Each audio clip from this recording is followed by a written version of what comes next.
You can absolutely conquer whatever it is you choose to confront. In this show, we talk PTG, we listen and believe, we support and empower.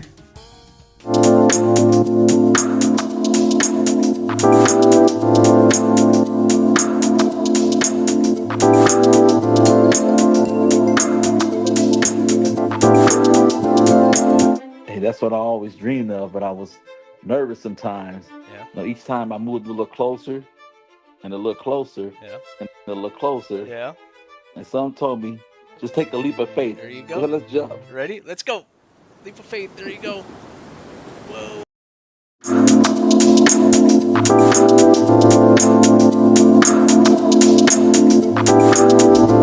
Whether you have experienced domestic violence personally or not, someone you know has. Your circle of family, friends, acquaintances, 1 in 3 women and 1 in 4 men will experience domestic violence at some point in their life. Physical abuse is only one of the many forms of domestic violence. Survivors also report experience of verbal, emotional, spiritual, sexual, financial, electronic, and so much more. Domestic violence does not discriminate. It can leave you traumatized and devastated, mentally, emotionally, financially. You can find yourself homeless, jobless, helpless. The list can go on. There's blankets of insecurities, triggers, doubts, and other residual effects that become hurdles that impact our life as we do our best to move on. Many people associate butterflies with a sense of freedom. We've been taught along the way to focus on the transformation that takes place inside of the cocoon. I invite you to take a moment to conceptualize all the odds the caterpillar was up against and needed to defeat in order to get to a safe place, to build its cocoon, and actually experience the transformation. My name is A. Garcia. I am a mother and survivor of a double attempted homicide. Now, I'm dedicating my life to take yours to the next level by experiencing post-traumatic growth to begin a new chapter in your life. Let's get started on this journey together. Garcia here. Thank you for tuning in to Confronting Domestic Violence, for you cannot conquer what you choose not to confront. Today, I have a beautiful guest with me, Daniela James, who is willing to share her story, her journey, and her triumph. For whatever we talk about today is not intended to ignite any triggers. So please, this is sensitive topic, sensitive information, and it is a wealth of information, wisdom, influence, empowerment, and so much more. Please welcome Daniela. Hi, thank you for having me. It's such a pleasure. Thank you so much. I really appreciate it. And I hope that I'm able to help someone however I can with my story. And I always say inspire someone to also share the story and to break away from silence because that was one of my, I thought I didn't understand what abuse looked like. And it's after the aftermath of the breakup, I realized I was. Many of us may not experience it than traditional, what is considered, like say, the physical or, but it comes in different forms and it should not be neglected and it shouldn't be ignored. Everyone's experience should be respected and also be able to be heard. Absolutely. And you're on point with what you said earlier. Your story can save a life. Your story can change somebody's life. Your story can help somebody with their current situation. And that's what this is all about, is encouraging and uplifting others that have been through it or are going through it currently. And like you Hmm. said, you didn't even realize while you were in it, it took you to leave it in order to really see how bad it was. So maybe we could start there. We talked a little bit behind stage before we went on to record, and we decided that we had to stop talking. We were not going to talk anymore because we needed to save everything for the show. I know. It's so easy to start going down different topics because The it's rabbit all hole. good. Yes. So thank you So for that. And yeah, if you want to start maybe with what you actually had to go through today to prepare yourself for our mhm. conversation. So funny enough, today is the actually anniversary of the breakup. This month actually is the anniversary of it. So it was very nostalgic in a way because I didn't, it's like time flew by.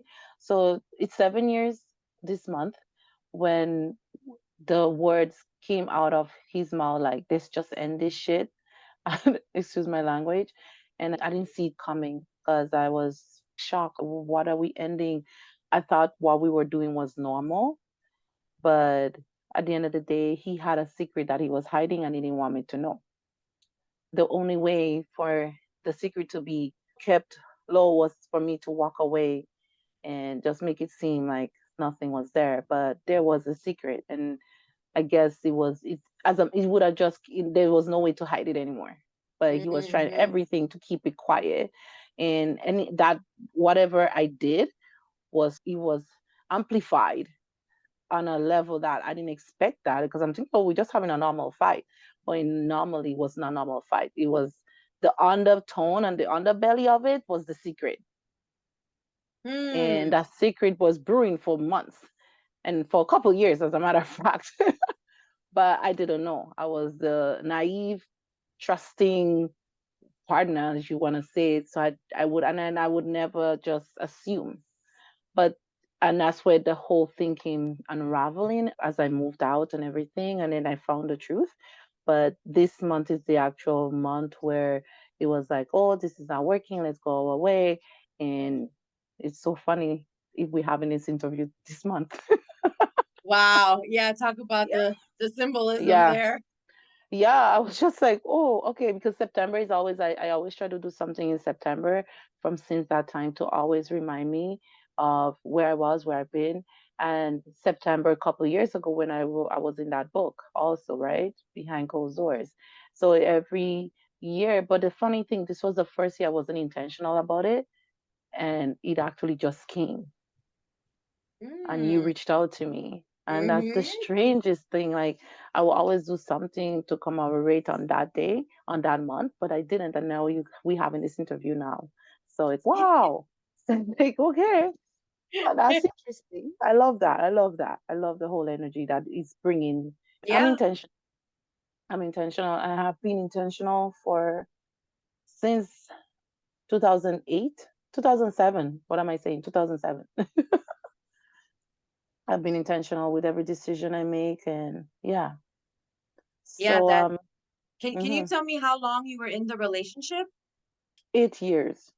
8 years?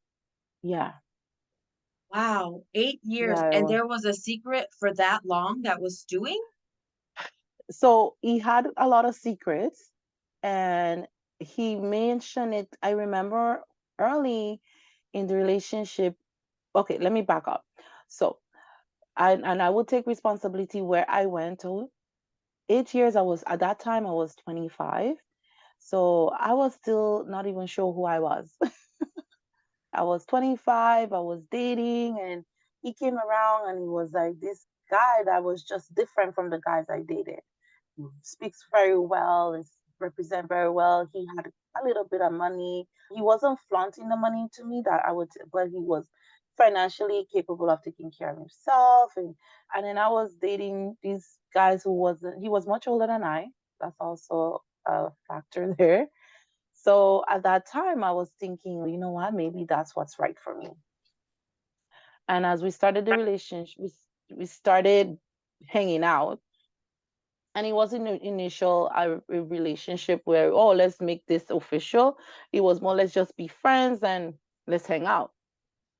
And he was planning to move to another country, but anyways, that didn't happen. And then as a woman and your naive self, I started falling for him. And I sort of made it like, okay, if we want to do this, let us do this. If you don't want to do this, let's go our separate ways. And he said, okay, sure, let's make it official. So we made it official at that time. And as we kept dating, there were little things I saw, but I was not the one to like just. And then at the same time, I was scared of losing him. So I was like, let me keep my mouth quiet. So the first secret was he was with a girl, and from what I can tell you today, I don't think they officially broke up. And he always mentioned these words: "Everyone have secrets," and he always would say that. And I'm thinking, but why would you have secrets? It's okay to be private, but not to have secrets. Right. So forward now, we're now 3 years into relationship, bought a house, have signed a car, business together. And this magical Saturday midday, this person knocked on the door. And this person came to the door and told me she's having an affair with my man. And that's what she told you? Yes, she's, oh, I'm here to see whoever he was. And I'm like, who are you? And then she's, oh, I just want to say I know him and we've been dealing this and we've been doing. And I'm like, whoa. And what she was saying, she was giving, as the kids say on the block, the receipts. They were like, bang. But the funny thing is, I never thought I'm a spiritual person, but I don't believe in visions. But funny enough, not long before that, maybe like a month before that, I don't think I was sleeping. I swear I cannot tell you I was sleeping, but I had a vision with a woman walking up to my driveway, and I was living in this place where I had those horseshoe shape. Oh, the cul-de-sac? Yeah, and we lived on a cul-de-sac. And this woman walked up with a baby in her hands, with a child, a 2-year-old child walking. And it so turned out this woman walked up to tell me she is having whatever with him. And she was just giving me the information. And you would say that thing, if a girl come up to me, I'm gonna snatch her wig. And I'm like, let me tell you, that moment, I could not even think about wig, snatching, anything. I was just in like, how dare you put me in a position like this? Where now I have to stand there and a woman talking about you more, she knows more about you than I know. She knew the secret that I didn't know. And that thing crushed me. And that same day, he had to reveal that the girl he was apparently not with when when we officially started had a baby 2 years ago. So your vision was real. My vision was on point, like on point. And I was like, at that point, I was in school and I just could not. I was so insecure of myself, and You I were didn't think devastated. That I was was like came out of devastated. left field. It came out so left. I didn't even know how to, like, how to start. Like, how can I yell at him? And I was I couldn't yell at this woman because she did nothing. And no, you had a baby 2 years ago. And the baby didn't come 2 years. This baby was in the belly for 9 months. So you're talking 2 years and 9 months. You knew of that child. Yep. And you never gave me the opportunity 2 years and 9 months ago to decide whether this is a relationship you wanted me to be in. Yeah. And that was what really hurt, because I went in with the information you presented to me, and you presented that you had kids before, and I was okay with the two that you had, but then I wasn't okay with the person that just had a baby, and that's relationship. And then you know what hurt me more? The fact, okay, I don't know my father. I've never met my father, and he knew that. And I always said I cannot be I want, so whoever, they need to have a relationship with their father. And then I just imagine myself as this 2-year-old little girl not having a relationship with her dad, because we were in another city where this child was. And I knew for a fact he never visited that child because we Oh, were wow. always together. Whenever we came to the city, we came together. This child never came to my space. He never talked about this mom ever. In once we started and everything, that's really, he never really mentioned her. So I was just like, how can you live with yourself every single day that you have someone out there? And I'm like, wow. So then I felt bad for this poor child, because I'm like, I'm in the middle of this. Because you guys were together 8 years and he's having another family. 2 years in that relationship, you had a child. And what annoyed me, that was Yeah. even the worst. I would visit his family and they all knew. And nobody said anything.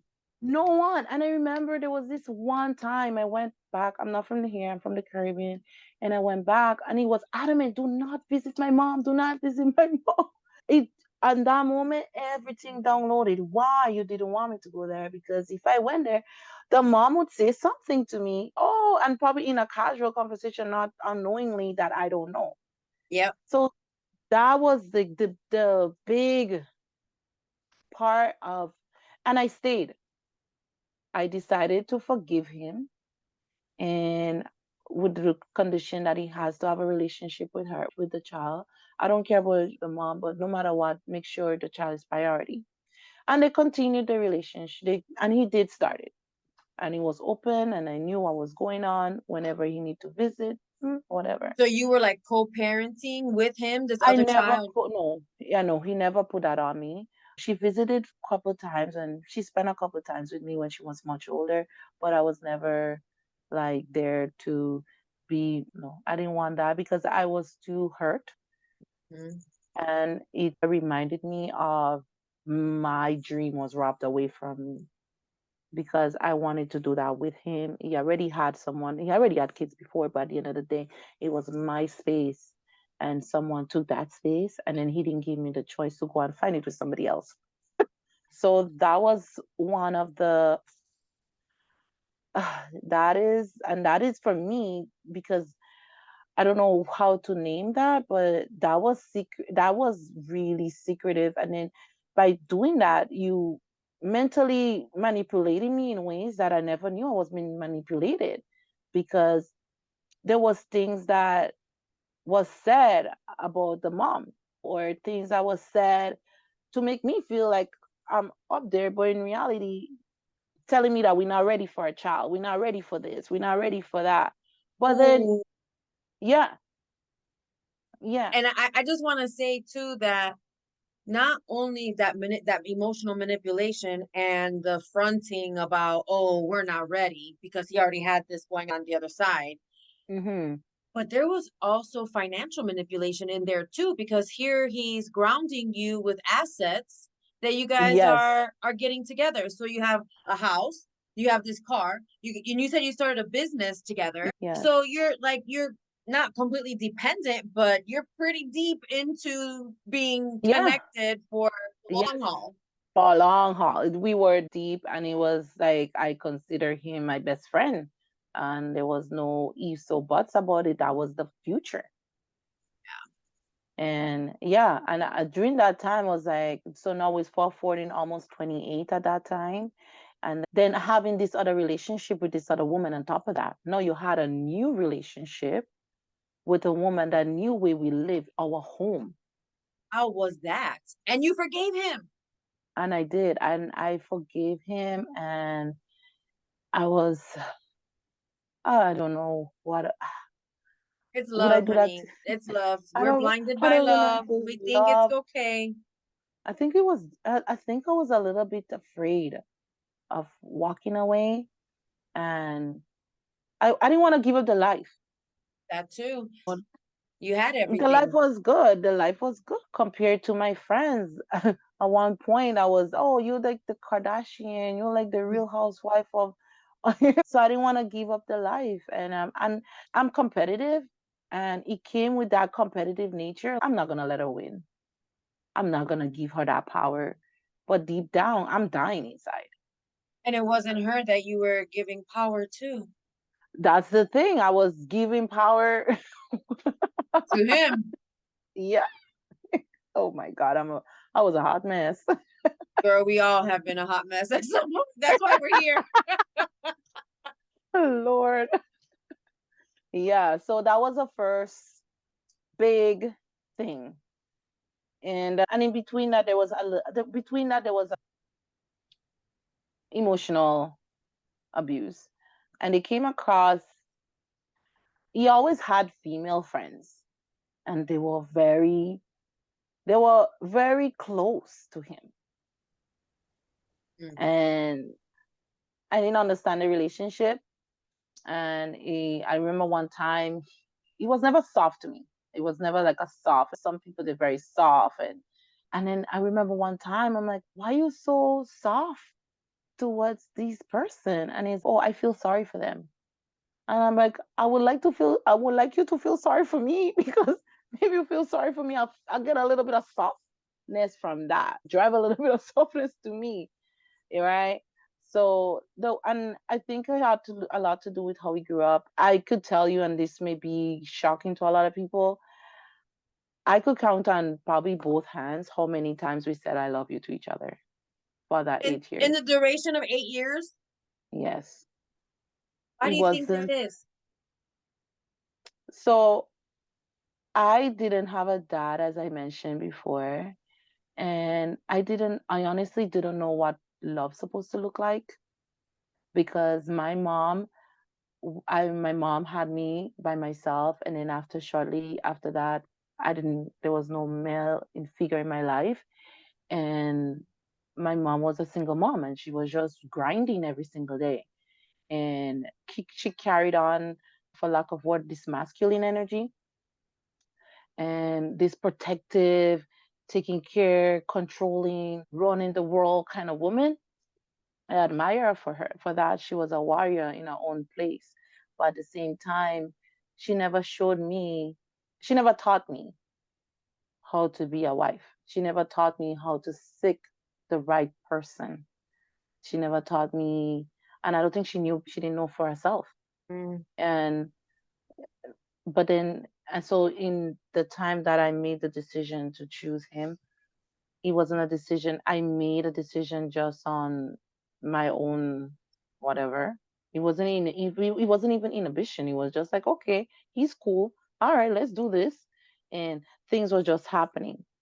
And we were very compatible on business sides and stuff like that. And I think that came in first, but the emotional side was never satisfied. We could never get into a deep conversation without a outburst or a shutdown, like a complete shutdown.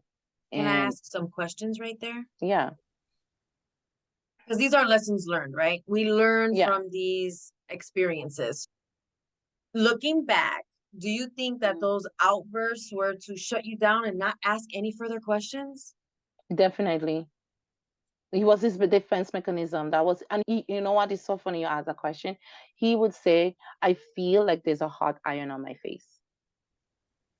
Yes, I feel like there's a hot iron on my face. So when I knew that, I knew I need to draw back. And I'm like, but your wall is so high. Yeah. Like, oh, I can't break through. So would you tell our listeners that that's a red flag right away? If you're asking That's a questions, red flag. If okay. number one, if they cannot talk comfortably about their emotions without getting an aggression, and that's the big sign, silence, just going to complete shutdown. This is not, you have to be aware this is either not a person for you, or this person needs to go find emotional support, help, therapy, whatever they need to go. Because talking about emotions, it is an intense conversation because you're letting someone in, but it shouldn't, especially with your person. I'm supposed to be your safe haven. And if I am not your safe haven in these two little walls that we in, then who is your safe haven? And I never felt like I was. And that's why I felt like the other women that was his friends, they had that access where I didn't have that access. And I don't know, maybe because maybe in some way I was too close, so he felt I would hurt more. I don't know. I'm just assuming. But no, let us talk about it. And if they can't talk about it, nah, Now do let you it be. to keep the peace, right? Just keep the peace. Yeah. And I was doing that. I was doing I used to say, let me not wake up the beast. Eesh. So you were Yeah. walking on eggshells too. All the time, all the time, all the time. I was nervous all the time to have a conversation. And that's where I felt like I was like this. I would have knots in my chest, in my stomach, in my mouth. I would foam up. Sometimes I'm going to do an exam. I'm having like freaking anxiety to have a conversation on something that was said. Let's say we're on our way home and he snapped at me for something. And I'm like, okay, when I get home, I want to talk to say, why did you do that? I couldn't. I could not. Like the life of me, I didn't have the strength, the courage to talk about it because I guess I wouldn't get the response I wanted. And the best way to deal about it is not to talk about it. And there was I'm sorry. I wanted to ask, how can you look back and see where he took your voice from you or how he took your voice from you? No, I was asking if you could like identify how he took your voice, like how you got into whew, this fearful place of not even wanting to ask a question or address something that is so near and dear to your heart, which is your guys' relationship. you were saying how was I able to how did I become voiceless? Right? Yeah, Because are you able to identify where he took your voice and how you got to the place of being so fearful to address what was most important to you, which was your guys' relationship? one of the then I think that was one of the biggest signs I should have realized that wasn't something besides the whole baby whatever thing was the way he deals with anger was Yes. the number one thing. And he did that silent treatment. And the silent treatment will last a week, 2 weeks. And I just learned to stay silent too. And I remember the first time it happened, I didn't realize it was a silent treatment. So I'm just talking like a normal day. And then I realized he was snapping, and I was like, okay, that's different. And then the second time, he just silent, and it was just like, hey, good morning, cold, bang. I'm like, okay. And then I noticed whenever we have a little fight or disagreement, that would be his next way of dealing with the agreement. So his remedy is silent treatment. And Mm, he needs to, until he feels like he's out of it, then he can come back and talk about, and he won't talk about what happened. He'll just talk about something else. Yeah. So we were just piling things underneath the rug for years.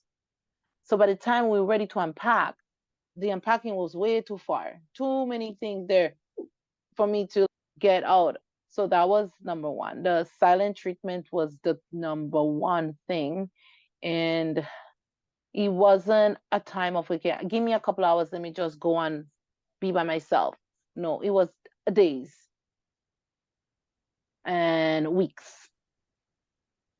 And with that, I just decided, you know what, I'm not going to say anything and I'm going to wait until he gets out of it. And when he gets out of it, and I just knew it became it became like a habitual. Why am I, we're not going to talk about it. He's going to be in his mood, give him his moment. yeah, so it's almost like it's a form of punishment to keep you away so he can do what he wants to do without ruffling the feathers or putting Yes, in more doubts. He's just, that's his free pass, right? yes. And then it also falls under the power and control wheel. Yes, that was the power. He was, and then I was smaller. He's taller. He's older. When it comes to size and comparison, I could never match him. Were you So afraid of him? Were you physically afraid of him? at one point I was. At one point I was Was because was he did sorry, hit me one time. Yeah, that's what I was gonna and ask. Was he ever physical with you? and yes, and that was at that point I was like, wow, and I didn't because he always said he would never do that, and he did it. And it was right around the time I'm finding out about this woman on top of that. So he's really he's pushing you to the limit to see how much you're willing to take. And I just stood there, and I was like, I'm telling you, 2 years in the relationship, and I stayed. I really stayed. I stayed for, oh, things could get better, or this is people go through seasons. I don't know what I was thinking, girl. Yeah, you were young. And that's what I wanted to ask you too. Do you think, looking back, do you think that age gap was it intentional? Do you think that he was pursuing you because he knew that you were younger and maybe a little naive, and therefore he was able to take more advantage of you and manipulate you easier? Because if you knew then what you knew today, you wouldn't deal with that. Hell no. Right. I wouldn't even know. No, I honestly I do not know. I cannot answer that because he always dated people his age group. So that's a very like a long haul for me to say he did that. I cannot attest to that. I would say though, I would say personally, I don't think he likes someone that challenge him. Oh yeah. Yeah, I think that's what it was. And then I wasn't challenging on a lot of things I should have challenged. Do you think that some of the questions you asked that were important to you and the relationship he took as challenging, or he made you feel like it was challenging, but it was just an honest emotional question? So he was very smart. So depending on how I answer my question, he will filibuster it. Oh, okay. Yes. And then he would say maybe next time, and he would correct my grammar and my sentence structure. And so that alone would give me anxiety because now I need to come with the question properly designed and put together like I'm writing an essay. Oh my gosh. And I remember one time he said, "Oh, I thought you were in college. You that like," and I'm like, "What is this?"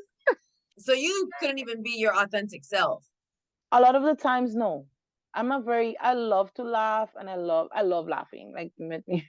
And Oh I yeah. would say the crazy stuff, but it doesn't mean anything. And I would be like, "Oh, really?" And I had to represent some kind of way.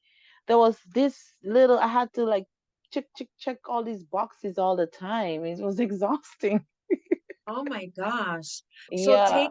So take us through, now that we've heard like the first 2 years and it was a total of 8. I mean, what got to the point through your journey that you realized that you can't do this anymore? Because earlier you said that it was him that called it off, but you had already Yes. knew about the secret so long ago. Oh no, there was another one. I okay. No, that was the preview of the coming Oh my attraction. gosh. Oh God. Fast forward at the 8th year. There was you know what? It was a combination of a lot of things. And it started with that and also not protecting me. Because when I remember there was this incident, and I have to incorporate that to get the story out there to understand where the lack of protection came from him.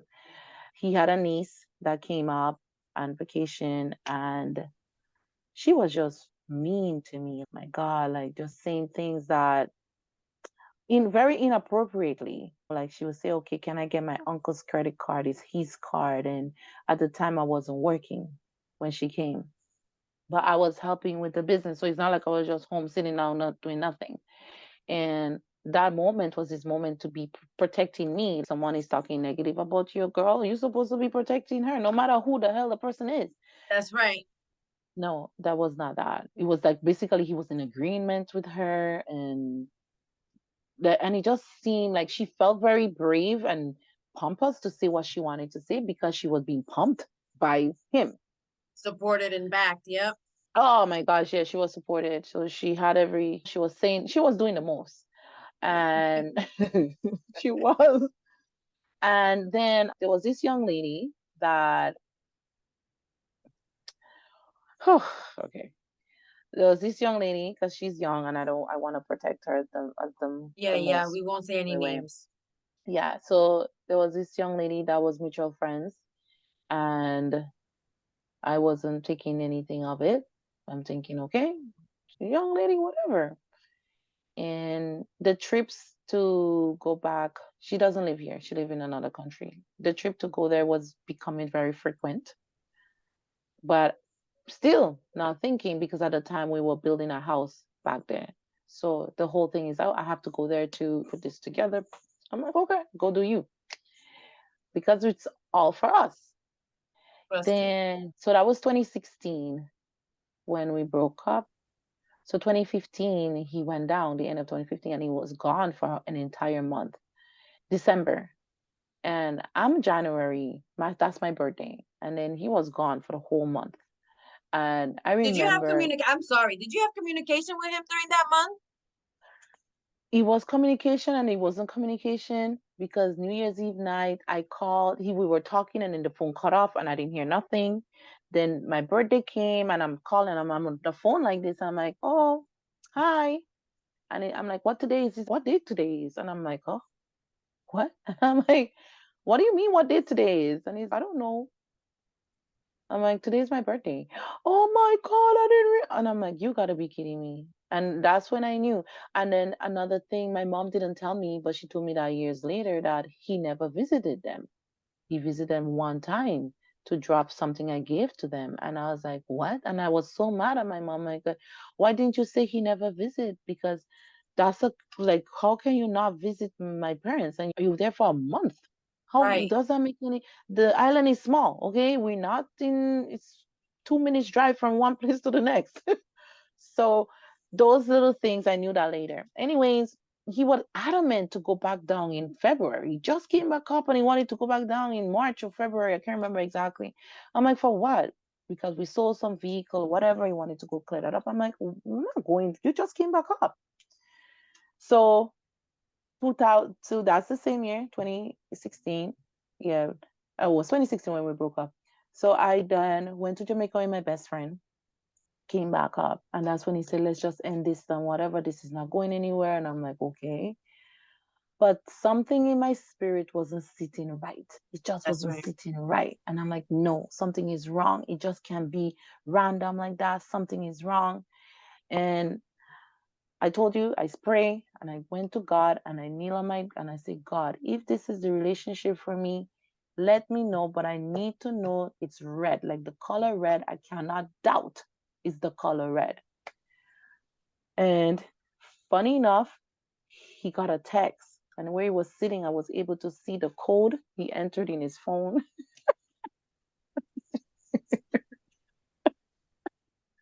Yep. I never ever did anything like that. I know people say you go looking for something, you're gonna find some, That's true.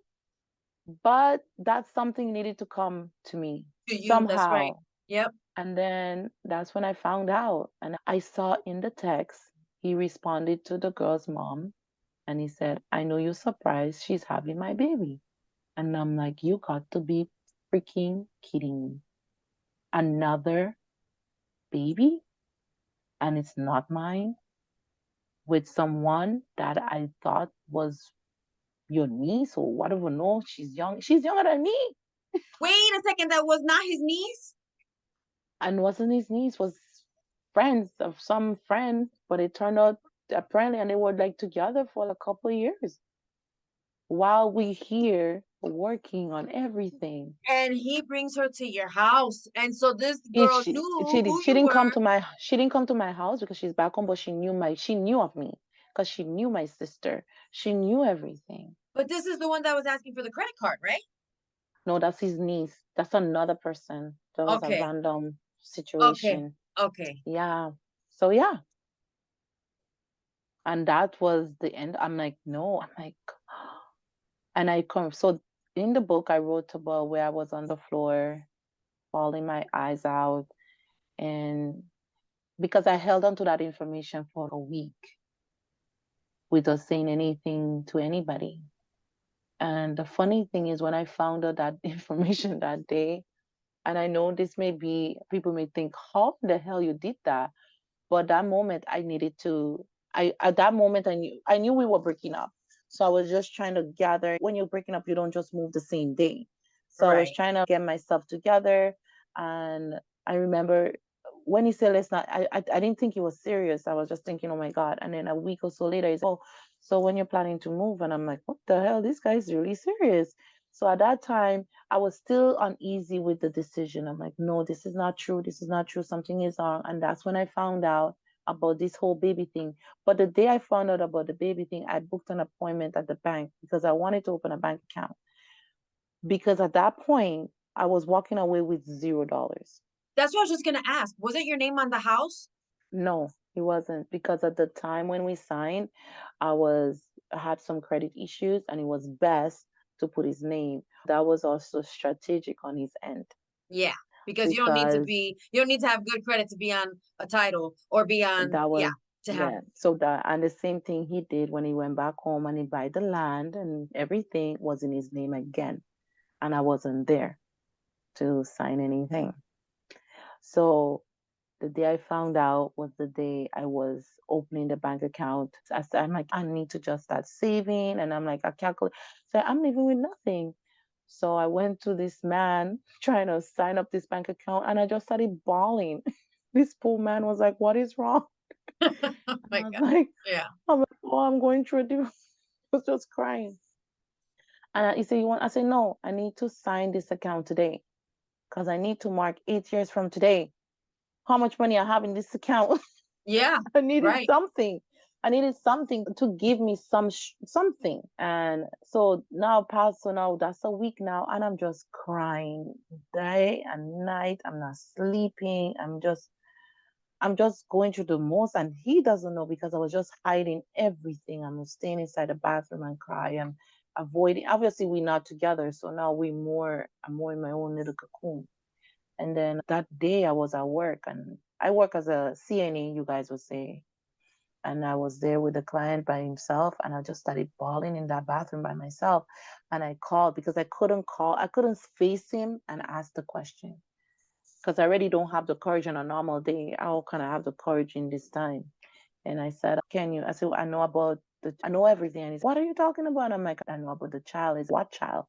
And I'm like, I know about the baby. And he went silent. And to this day, he never said no, he never said yes. And all he said is, I would never apologize. And I was like, wow. Saying wow. Like, Like, what? I was like, wow, like, I would never apologize if you think I'm gonna, because before the first breakup, he went on his knees and begging me and he said, I would never go on my knees and beg you. And I was like, wow. And I knew that was it. And throughout those years, I remember I never felt like the house was mine.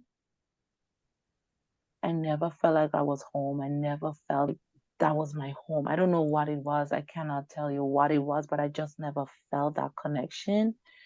And it was a brand new home. It was a beautiful home. Canada is beautiful on a whole. And that home was in a beautiful area, beautiful neighborhood, very, as if people would say, bougie.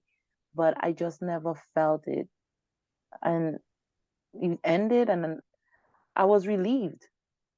In the weirdest way, I was relieved, but it wasn't an easy relief. Like, oh my God, let's just start. No, it was hard. It was hard. That's when I went through the real depression. Yeah, and I want to get to that in just 1 second because I want to tie some of the things up that you said. And let's talk about the house and the reason perhaps why you didn't feel like it was your home, even though you were young and even though you didn't have the credit. That doesn't matter about your name not being on the title, Hmm. okay? Hmm. Credit has nothing to do with your name being attached. And Hmm. perhaps subconsciously you knew that. And subconsciously it was eating away at you because you know that it was in his name 100%.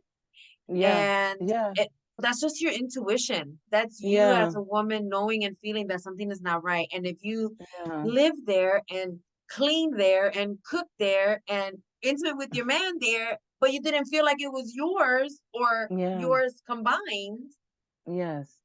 yeah, that's your intuition right there. And I also think that, and please correct me if I'm wrong, because it's just a thought, when you were at the bank to open up that account and look at what you did for the last 8 years, and you were saying that you needed something, was that something a light that you were looking for to feel confident and okay and knowing that you're about to step in out of an 8-year relationship and into an unknown life? Yeah, it was a confidence because I lost my confidence for a long time. I even lost my name. I remember there was days I never heard my name, like no one called me by my name. And name, what you're being called is so powerful. Mm, And I was always called his wife, and I was always the wife, but I was never Daniela. mm, And that little bit of me, I was in a different town. I didn't have any friends that I would say like close friends. And every day I'm among some men, and it was just me, as you say, putting things together, always coordinating, putting things together, working behind the scenes and running the operations when people don't see me, but I'm behind the scenes. right. And whenever I get to wherever he was, it was always, oh, that's your wife, oh, that's your wife, but it was never Daniela. And I didn't have a separate identity where I could have gone somewhere in the day and work, be myself, and then maybe in the evening or on the weekend I'm running this thing. And it reminded me, like, at the end of the day, I'm an independent person, and now I'm dependent on this person Yeah. because the business is in his name, the finances is in his name. A lot of the decisions I was operating under was him, it wasn't me. So when the niece made the comment about the credit card, girl, that was like I was like, she's okay. And I was like, wow. And then at that moment, I knew I do not have anything. Yeah. Yeah. And then she came in, and I know this miss. She came in, she stayed a month. Saturday, she was on the airport. Monday morning, I found myself at a school. I was like, because I finished school already. I had a degree in some computer, some that did not work. But then now I was now helping, and then I was like, I need to get me. I need to get me. Just eager to get me. When that happened, I had no desire becoming a nurse or a CNA. Nothing. That was it. I was. My mom was like, "Oh, I'm like, I would never wear this uniform, never." But that moment, You it needed was your like I independence. needed me. I needed my name again. I needed my independence. And some people are okay being a kept wife, and I applaud women who can do this and just depend on someone to show up every single day. And I and probably has to do with me not having my dad and not having that foundation, a solid foundation. So I, as long as I cannot stand on my own solid, I cannot depend on someone. And That's right. I just felt like, just knowing like now we have this first incident of not trusting, and then that constant thing, and then not feeling protected, I knew I needed to protect myself. So I walked myself to that school. It was a private school, and I'm like, what course can I take that I will get a job today? No, I will, no, so I said get a job tomorrow. And the guy's Yeah. like, have you ever heard of? And I'm like, what is that? He said the name of the course. I don't know what he said. I can tell you to this day, the information was just like glare.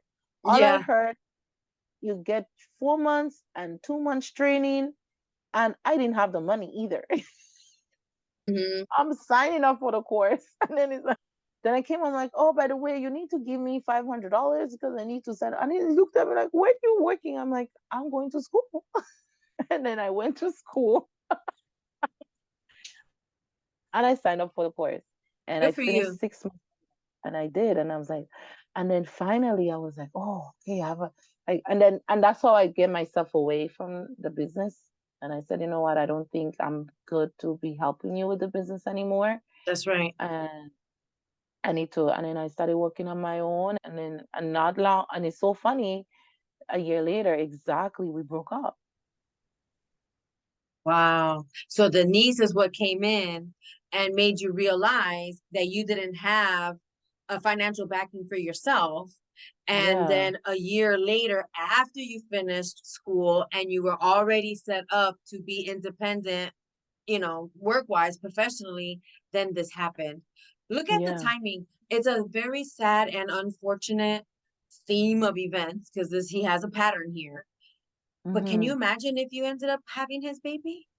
Oh my God. Every day I say that, I was like, oh my Yeah, God. And I think somewhere in my mind, I felt like I wasn't, I can tell you, I'm being honest, I didn't want to. I honestly didn't want to. I just, after knowing that the 2 year baby didn't get that, I could not see myself because I was always putting myself, okay, what if it was me? And the mm-hmm. fact that you did that and you slept comfortably every night and you were able to live this separate life and and there was no uneasiness, not once you felt to come and tell me, just, oh God, I have to tell you something. I'm so Yeah, sorry I didn't tell you before.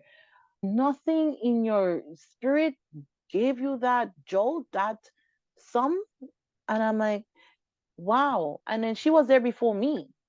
right. And if you can deny your own child, you can deny anybody. And that's how I felt. I'm like, oh my God, no. Somewhere in my spirit, I just felt like I'd rather say, nah, I'm good. Yeah, I'm good. That decision, I'm not mad about it because the moving on, I would not be able to move on just like that. I would probably still having to deal with whatever. absolutely, 100%. And then travel the world for the baby to meet the siblings. Oh I mean, God, help I'm us. just saying. Oh my Yeah. goodness. Okay, so let's transition into when you actually left. Like you said after you left, because I talk about moving out is the physical sense of step one. Moving out is the physical thing, it's the action. Moving on is the mental, emotional, financial, spiritual, everything challenge, right? Yes. Yes. So take us take yeah, take us through whatever you feel comfortable taking us through as it Yeah. relates to that moving on chapter in your life. Mentally, it was really bad because I had to move her from a 4 bedroom house to a shared home in a room. So that was the number one, the shock. And then I didn't have no furniture, nothing, but I had my clothes and all that. And I was used to having 1 bedroom just for my closet and all of Yeah. that. And then, and then now shrinking down everything was really living out of the containers. And I'm under someone else's. I was the queen of my castle, and now I was moving into someone who was renting out the room. And it's like the space in the kitchen was small, like everything was micro, right? So I had to adjust to that physical, the size of space. Number one, I had to adjust to, okay, I have to do less shopping. I have to buy a smaller plate. I have to, everything was that. But the mental space of coming home, although I never felt like I was home, he was my home. And then knowing every single day I wasn't getting a call from him anymore, Mm, not getting a call, waking up night after night. I would go to bed 4 in the morning, maybe, and I'm not sleeping. yeah. I remember there were nights after nights I would like shiver, like just physical shivering in the bed. I'm not crying, I'm not doing anything, but my body would just be going through like a shivering night after night after night. And where I was extremely cold. I'm talking Canada cold, the minus 35 degrees. Yeah. And and then I would go in the car and sit in the car and just let the windows down and just sit there and let the cold was my only comfort. And feel and let the cold get so cold that I don't feel anything because I just wanted the shivering to end. I wanted the pain to end, but as I would wake up again, and because I'm falling asleep, feeling cold, and Yeah. I'm getting, but then it's like my body will wake me up, like some way God will wake me up, and I'm like, oh, I'm alive again. I have to live this again another day. So that was the initiate thing is moving out from that place. When I moved out, I couldn't sleep for, I'm talking months. I couldn't sleep months. I wasn't sleeping. I would have to have something playing in my ear to just to have something playing. You don't have to make any sense, but it's just something plain. Something to The distract you, to have your mind on. all yeah, I and then again I got addicted to working. Oh I would yeah. work 7 days a week. I would pick up every shift that was available to numb my to just be busy, right? Yeah. I never got to the drinking, and that was one thing I never really did. I never got the drinking stuff. I was very I would never really like drinking a lot because I don't like the aftermath after Yeah, exactly. this storing up thing. This is I'm too cute for that. Yeah, So hello. That's right. so I didn't like this drinking thing, so I never really did that. I was I tried very hard not to become promiscuous. That's another thing because it was something that we didn't have in the relationship. We were not intimate for almost 2 years. At the end, Yeah, prior. Yeah. let me ask you this.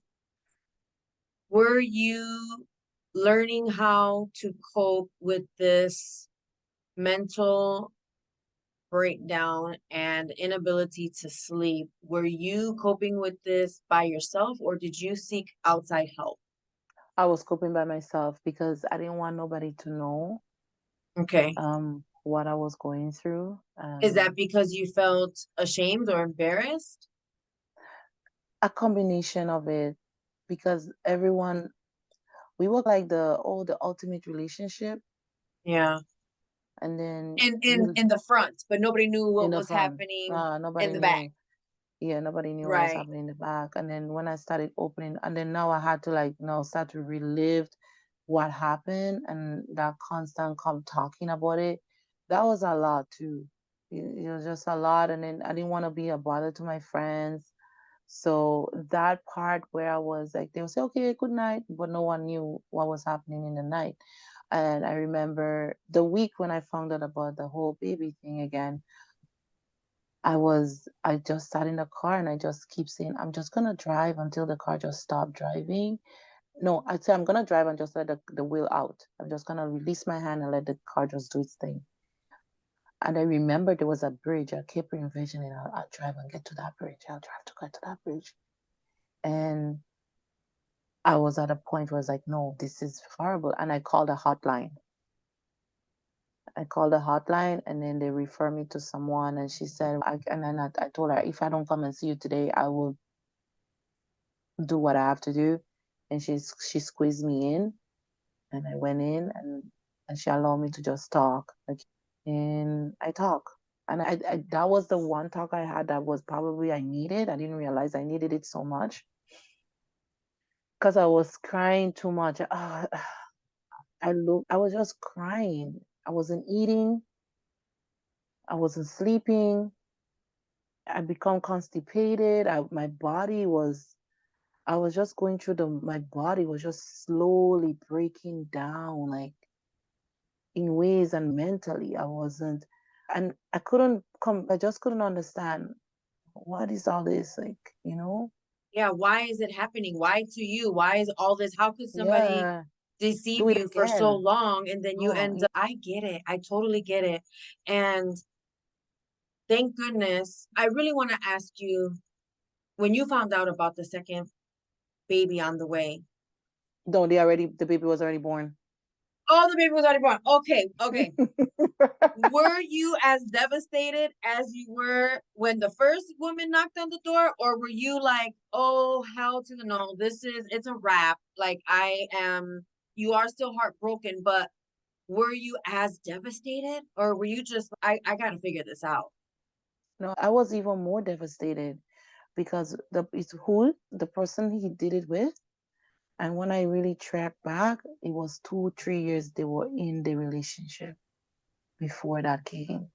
And it hurt. It hurt because we were having open conversation about that person, like a normal conversation. It was never something hidden, but it was hidden right in front of my eye, Yeah. in front of my eye, in front of my face. It was right there. Ugh. And I was like, how can I be so naive?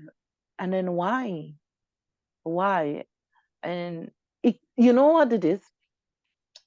At this point, there was no way I could hide it anymore. Because now, if we do this again,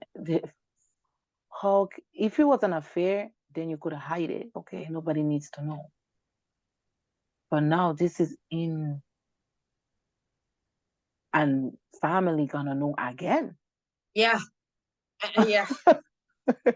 So I could see where you would feel embarrassed. We've all been there too, because we feel, how could we be so stupid? How could it be in front of our face and we don't even Mm-hmm. see it? I think that Mm-hmm. so many of us go through that self-reflection and how we couldn't, or why we didn't, or how this was able to happen to us. And I want to ask you, like, looking back, do you feel like you totally could have reached out to your friends, that it was okay to talk to them, that you needed that community, that it could have been helpful to you? Because there's a lot of people today that are in it, or just coming out of it, or that are dealing with that transitional space, and they're Mm-hmm. going through the same thing. They're staying quiet. I would say your friends, and you need to know the one friend that you could have that communication with. Do not share that with your whole group of friends. There's always this one friend in the whole group, you may have five, that knows how to just be a listener, who would also keep that to themselves, not to go spread it out. Sometimes, and that's what happened with me. I had that one friend I could have just share with, but I had my own issues to work on, right? So I didn't want to, but because she also was going through her own thing, but then she actually came through for me. She would call every single day and just make sure I was safe every single day. And she's, no, you coming back. You need to. She's, I don't care if you live with me for a little while, and I did. And she Look at opened up a that. home. A family opened up the house for me. We shared a room, and it was like my sister, like my, because we always consider each other, like we always see we each other soulmate. But and they created that space for me. It was a couple months, but it was, they give me that, they helped me in that transition, and I'm still grateful to them to this. Oh my God, this blessed day. Oh yeah, that's what I was So gonna say. What a blessing. yeah, And that goes to show what can happen, what resources are available when you speak up. yeah. Because And she's like, when she was saying, why you staying there? Just, you should be, she was, she said, no, just move back now. You don't need yeah, to wait. But I needed to do it on my own time. yep. And then when I did it, it was the right time. And I did it when the time was like, you know what, I'm done with this area. I'm done with this. And I remember one weekend I came down Toronto, and then I didn't want back. I didn't want to go back up. I didn't want to Mm. go back. And I'm like, you know what? I think I'm gonna move. And I don't like moving because I moved a lot when I was a kid, and moving it wasn't like a happy thing for me. Moving that time, I was like, okay, I'm gonna move, and then I did came back, and I stayed with them for a couple months, and then shortly after I found my own place, but and then I came back and they found out, and then they were able to rent out an entire space for me again because they have a huge house, so I'm have my own quarters now, and I'm Ah, with them again. yeah. How beautiful. I really want to commend you being able to level up your coping skills and find your own solace when you were going through that. That's why I asked you earlier, were you dealing with this on your own, or were you seeking outside help? Because I talk a lot also about, you may not know who you are during that time in your life when you're devastated and you're going through a transition that you have no idea what that looks like, or what the future even looks like. You may not know who you are during that time, but you know who you're not. Ye- And you definitely walked me through what you were doing, how you were doing it, and what got you, what decisions you needed to make to stay mentally focused on a healthy level. You dedicated yourself to work. You took on every shift that there was available. Instead of going into this micro space and feeling like you lost Mhm, everything and you were in this sardine mhm, can, you're mhm, outside, you're feeling this cold breeze like smack you in the face, wake you up, get your blood pumping and mhm, flowing. And it was mhm, like you went through all that. And there's something else that I say all the time. It's like my little cliche now. It's like, oh yeah, you could move mhm. a million times, but you live in your head. Okay, Yeah. but that's where you live. Yeah. So Yes. it's not a lot of people are able to get through things that devastating by themselves. And a lot of the times it's because we don't have the financial means to do it. And Yeah. or we're not in the mental or emotional space to feel like we're ready to let it out. And Mm-hmm. so dealing with it within, it takes a very strong character and Mm-hmm. feeling like you just want to take your hands off of the steering wheel, let the car take you wherever it's going to take you. That's a very profound statement. That's beyond feeling lost. That's feeling like we Mm-hmm. have no purpose. Mm-hmm. And I've been there too. I'm not going to lie. I'm not going to pretend. I've, Mm-hmm. I've been there too. And that's because when we're Mm-hmm. stripped away, your name was stripped away. Your identity Yeah. was stripped away. Your everything that you did to be who you were was stripped, and you were trying to figure out where to find you, how to find Yeah. you. And being able to intercept those negative beliefs about yourself, being able to intercept identifying yourself as a victim takes such willpower. And Mm-hmm. I also want to say that when you get to that space of realizing that you were victimized, that you had no control over this other person's behaviors, actions, statements, etc. That's when you reached over that hump from victim to victimized to I'm never Mm-hmm. dealing with this or putting myself like in this situation Mm-hmm. again. And then you're on Mm-hmm. that survivor mode, on that Yeah. journey. And Yeah. so I know today that you live the scrub life every day. I do. And so I do. Oh my yeah, God, I do. and that I want you to share with our listeners who heard your story, who heard the devastation, the heartbreak. I almost wanted to cry on here with about it. I was gonna say with you, but you weren't crying. So if you Yeah, were, I probably because would have cried with you. My heart and my understanding go so yeah. far to your story because I dealt with a lot of that as well. And talk about what you're doing today. Talk about Mm. your post-traumatic growth is Oh, where that's a you good have word. yes, and it's Yeah, real. I It's a love real thing. it. Do the research, it's a real Yeah, thing. I It's when you it's a are real thing. it is when you're stronger and wiser from your trauma. Mm-hmm. Stronger and wiser and what you're doing with it. So before Yeah. you tell our audience what you're doing and where to find you, Mm-hmm. give us your personal like wounds to wisdom statement. Give us a wounds to wisdom statement that people can actually like reflect and marinate on. What would that be? So my biggest thing is walk by faith, not by sight. Ah, And I live by that every single day. It's simple and it's something that when you're going through something, we focus on what's in front of us. mm-hmm. But you have to walk with the with the, I would say God, whoever you choose to believe in. But you need to have something that is greater than you, that can propel you and give you solace and give you hope, because this life is helpless sometimes, and you may not get the answer right away. And that's how God would love to tell us, oh, I'm not going to give you the answer, but you're going to have faith in me that I'm going to get you through this. And I remember when I wanted to end every part of me, I had to remind myself, you know what? That too is temporary. Like Eric and Thomas said, pain is temporary, right? And I had to those things I started walk by faith, not by sight. Walk by faith, not by sight. I had that on my wall right there, and it was the first thing I saw, the last thing I saw. And I remember the first time I said those words, "I am strong." My God, I was bawling my eyes out. Tears was pouring. I couldn't see my face. And I was saying that every single morning, every single day. It was just something, it became a mantra. I am strong. I am strong. I am strong. Yeah. I am strong. The ugly, snotty cry, Yeah. Yep. puffy eyes. Yep. And I just kept saying that every day. I am strong. I am strong. Until one day I became strong. Yeah.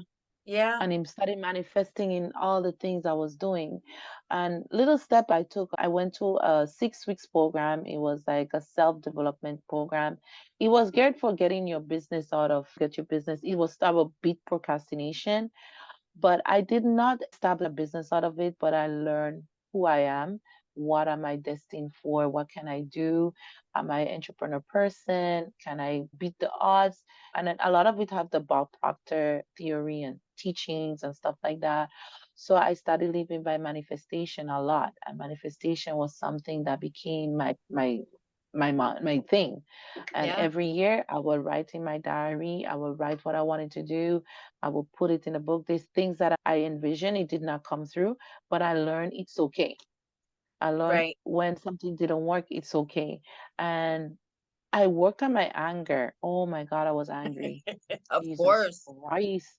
I was an angry person. I would snap. I had an attitude. I remember my mom is like, why are you so angry? And I realized I was angry because I was hurt. And those four, they say the four stages of death, anger was the last for me. Anger was the last. And then I had to just stop and say, well, something, I need to check myself. I remember I yelled at my really good friend. And thank God for the friend he is. He's still my friend today. And he did not give up on me. You know what I mean? So the one thing is don't give up on people that's been hurt because sometimes we're going through something and it's not you. We're just projecting.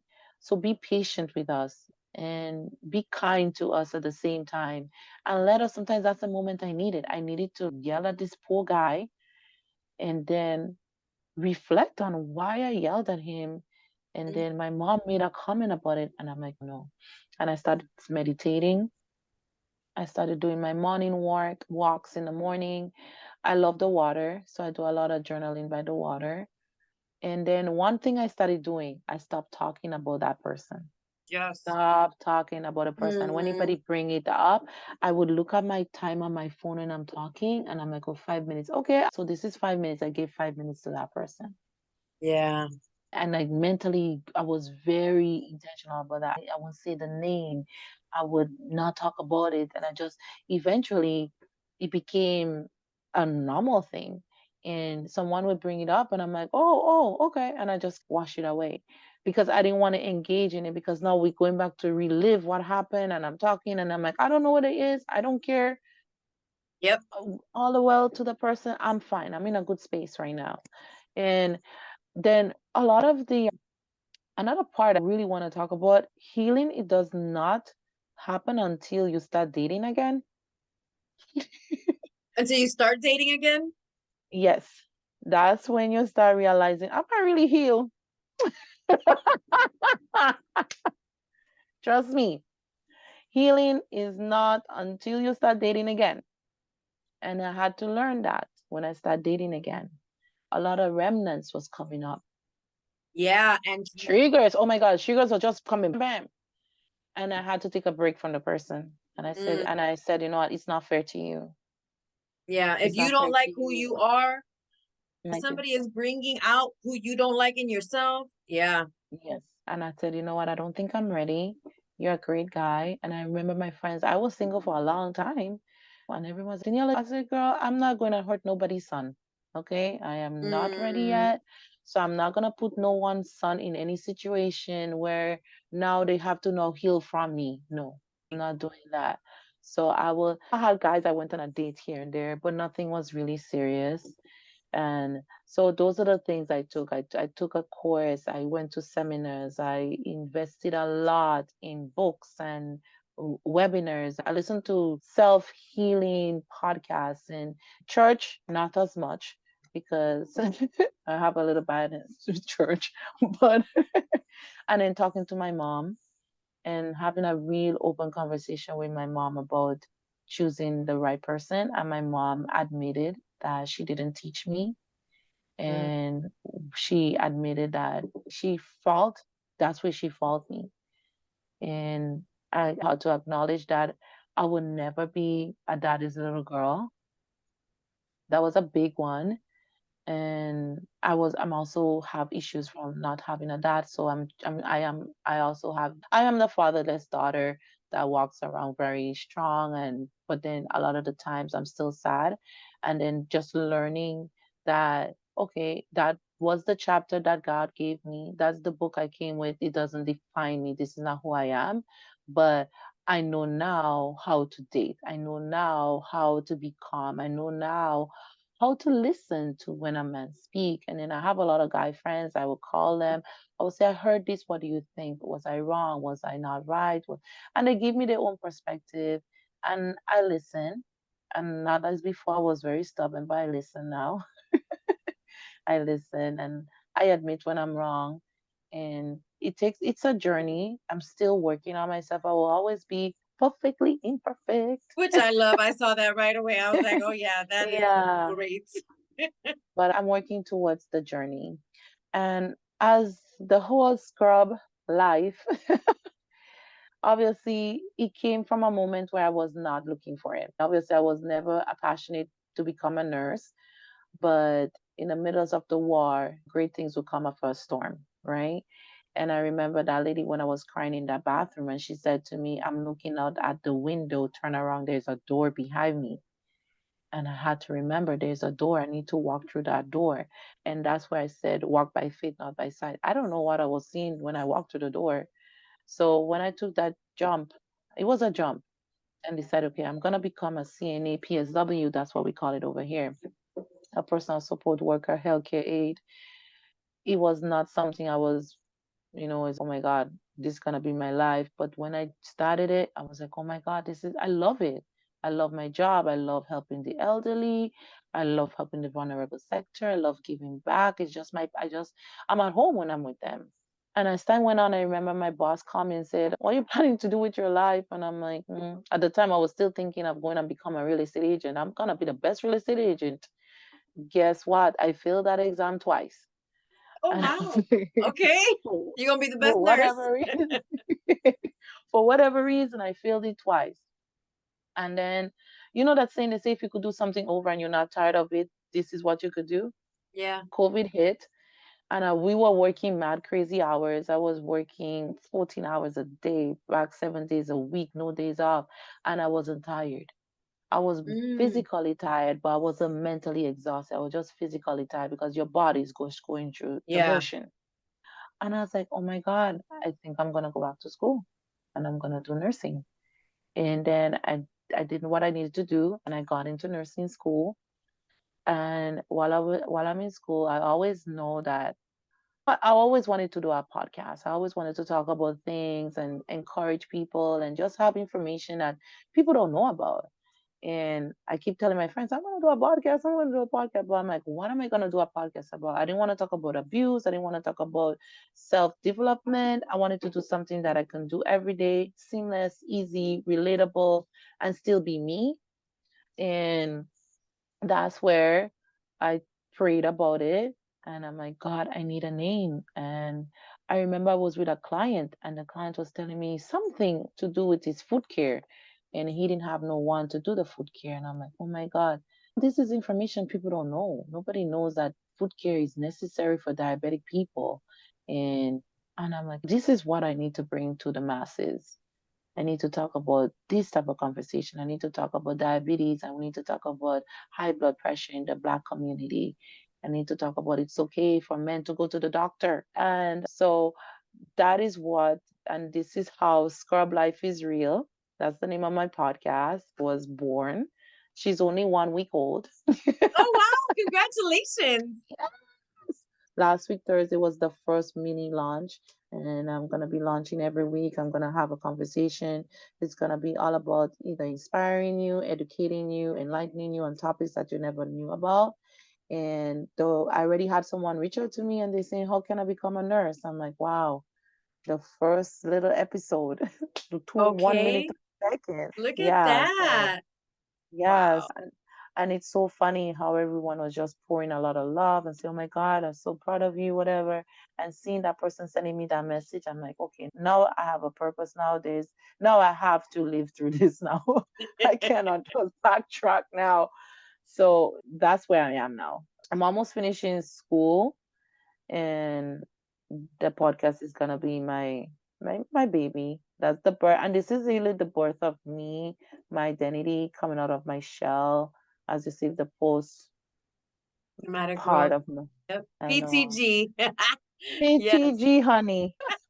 And this is 7 years that you've been working on this. 7 years in the Yeah, making. This 7 years goes in to the show making. that nothing is overnight. Oh God, no. And there's no age, there's no No. and there's always room for everybody. Everybody think because I'm doing this and you cannot do this. No. There's space. We all have our own people, our own identity. There's space for every single one of us. And I have no clue where this is gonna go. Again, walk by faith, not by sight. And I'm leaving God to lead me to the right people. Every episode is gonna be basically, God, is that the right thing to write? Is that the right thing? I'm just a vessel that is being used for this mission. That's all. There's nothing else about it. And it goes to show your first episode and you already reached a one person doing anything. It could be 3 listeners. As long as you reached, in my opinion, one person out of it, doesn't matter, 3 or 300. It's for that one person that needed to hear it, that's looking for guidance, that's looking for help, that's looking to ask you questions that you're willing to serve. Yes. It was That's so amazing when incredible. I got the call. I was like, I saw this. I'm like, why is she calling me? And I thought it was a pocket call. And she's like, oh my God, I just want to thank you for that post. I was thinking about, I was procrastinating what to do with my life. And I saw that post and you just basically solidified my decision. And I was like, what? Wow, look at I was that. like, I know. And I was like, you know what? I'll walk you through the process. And I'm learning now how people get excited and then they start pulling back when they see the work they need to do. Oh yeah, but I do want to point something out. If that woman that reached out to you asked you how to get started and you take her through that journey and she pursues that, think about how many people are now going to be serviced, are now going to be touched through that. Through Yeah. you helping one person, she's going to be in the same field servicing Yeah. other people Oh who wow, I need. didn't even think about it that Oh way. yeah, Wow. it's tenfold. That's what I'm saying. Think about how many lives are going to be touched from that one person reaching out to you. I didn't think about it.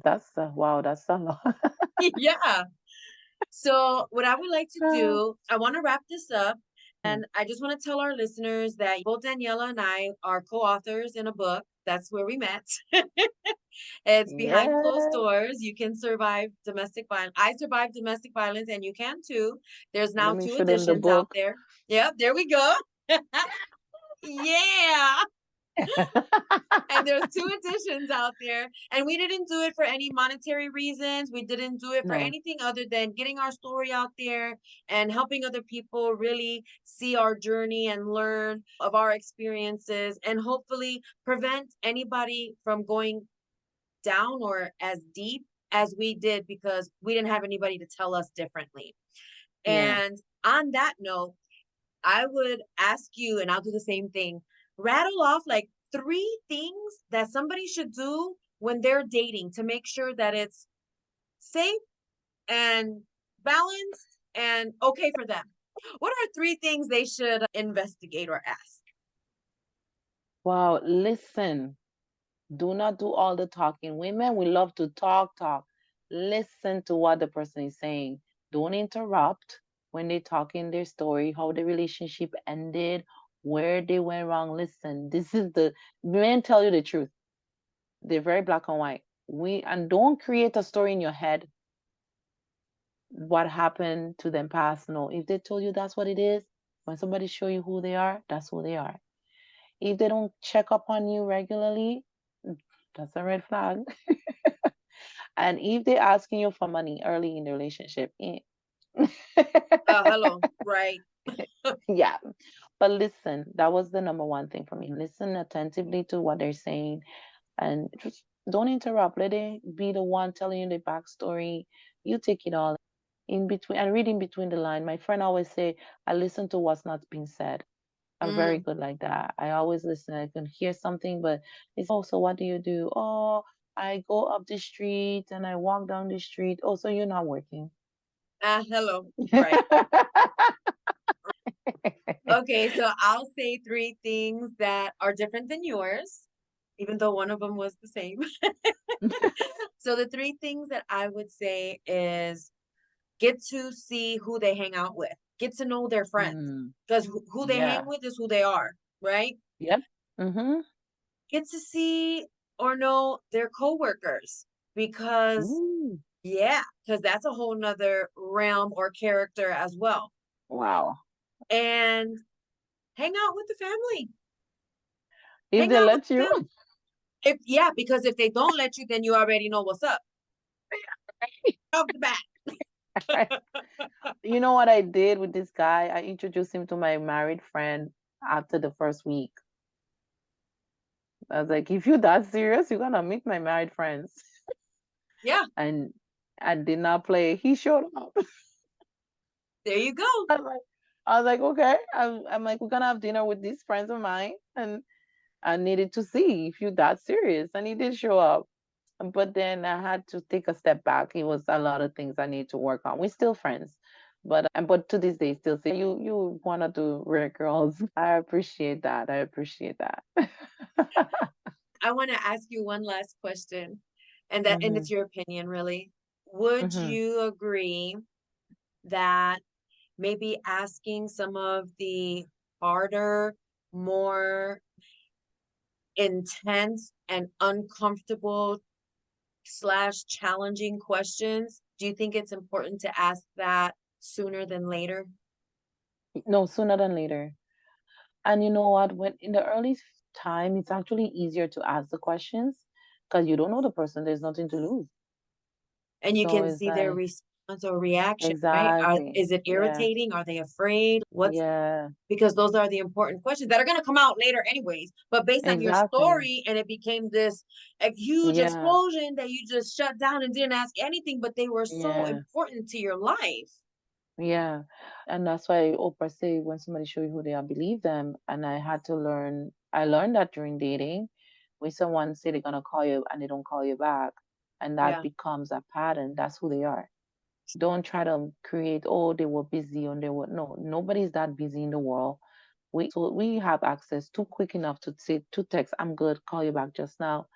We Yes. could FaceTime, we have too much access Yeah, to it's say true. that you're that busy. And I would say, and when you ask the questions, don't think asking the question is going to push the person away. If that pushes the person away, he's not your person. That's right. That's right. And it's okay. It's not your person. Yep. That's okay. That's Next. okay. Next. That's my motto. I'm like, next. Hello. Hello, next. But then the way you have to ask the questions, make fun of it and don't judge. Person says something, just listen and say, oh, wow, that's interesting. I never thought about it that way. There's a way of and getting them encouraged to talk as opposed to, so you telling me you did this with your baby? Oh my God, don't do that. Yeah, Don't right. encourage, just get the person to talk and get them to release and relieve and listen and let it calm. Let it create it in a calm environment. Like my friend said to me, you want this professional love. I'm like, what does that mean? Is it because you want to do this professional conversation? You want to Yeah. talk? I'm like, yeah, I don't like yelling. And I want to have a normal conversation with you. So let's talk. And if it doesn't go that way, it's okay. Like I had an argument with a guy who was saying he likes a woman that cooks. So I jokingly said, I'm not the girl for you. And he went off on me. So you're not going to cook. And I'm like, I don't like cooking. And he said, so you don't cook? And I said, problem with you, you have poor listening skills. And he said, I said, I never said I don't cook. I said, I don't like to. That's two different things. Yep. He just stopped. I never said I don't cook. I just said I don't like to. What Right. is wrong with saying I don't like to do it? That's right. Back to the listening skills. Oh my goodness. I'm like, Yeah. well, you obviously don't listen. And he's what? I said, because I said I don't like cooking. And he's, but you said, I said, never said I don't cook. I said I don't like to. And I'm working very hard that I would have a chef that wants to come in my house and cook. Or you could be the chef, whichever. That's right. Oh my gosh. That is so true. Oh Yes. God. I think But I have think we fun. should yeah, I think we should have another conversation because you know what? We can talk about Hmm. domestic violence at the workplace, and I think in your field, you Mm-hmm. see quite a bit. And Oh, sure. I can bring you on if you like. yeah, I'll yeah, bring you. either Yeah, way. Yeah, I we could could do a bring you round two on. here or Yeah, I'll go there. That's yeah. totally fine for Yeah, sure. that'd be Yeah, cool. Yeah, I could bring you on because that's a topic I wanted to talk about, especially about surrounding and you that in the aging population. yeah. Domestic violence is very real. It is. And It October is is. Domestic Violence Awareness Month. Let's get the Let's awareness make out. Let's do some things. okay. And, Cool. I'd be more than happy to do that. yeah, all right. We'll talk offline. To wrap this up, Mhm. Confronting Domestic Violence is a nonprofit organization. We help real-time victims with real-time resources. If you have a safe place to go, but not the means to get there, we help you get there. So we're looking to fill the gaps, really help families with a second chance, especially children, to have a solid, safe future. They deserve it. And nobody should suffer alone. We're here together to empower and to be a community of supporters. It was a Yeah. pleasure. Oh my God. Thank you so much. It's such a pleasure to share my story. I never went in that deep. Some of my friends heard the story before, but I never really publicly went out that deep. So this is my first. I'm breaking through. Thank you for And that privilege of sharing with me. yeah, yeah. Thank you so much for reaching out to me. And I hope that I could encourage someone to take the step that's necessary for them. It's scary, but just to let you know, you're not alone. And trust me when I tell you, there is the light after in the end of the tunnel.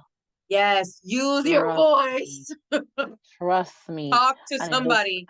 trust me, and it looks really good when you could wake up one day and you don't have your heart fluttering and you don't have the scare, you don't have the shakes, and you could eat and you could stand up in your kitchen and just enjoy life. Yeah, It's actually, it's real. It does exist. When you're yeah, going, you won't die through it. It's just, it feels like you're dying, but you're not yeah. gonna die. Feels That's like you're right. dying, but you're gonna be okay. Trust me. I Yeah. was, it, and don't expect it to happen today. Oh my God, I'm gonna feel better like this. No, just be aware that you're gonna work through some kinks. You're gonna discover who you are. You're gonna pick up pieces that you never knew existed. You're gonna start discovering the real you. And it's such a beautiful thing when you could discover that side of you that was either hidden, was pushed down, because some relationship has a way of just telling you you're not good enough. And they would every single day you've been reliving that. And then when you're starting to see, wow, I went to work and this person say I'm amazing at this, and you're like, oh, okay. Hmm. And people meeting you on the street and say, oh my God, you're beautiful. And you're And you like, are beautiful, Daniela. yeah, and you're turning around looking at yourself, really?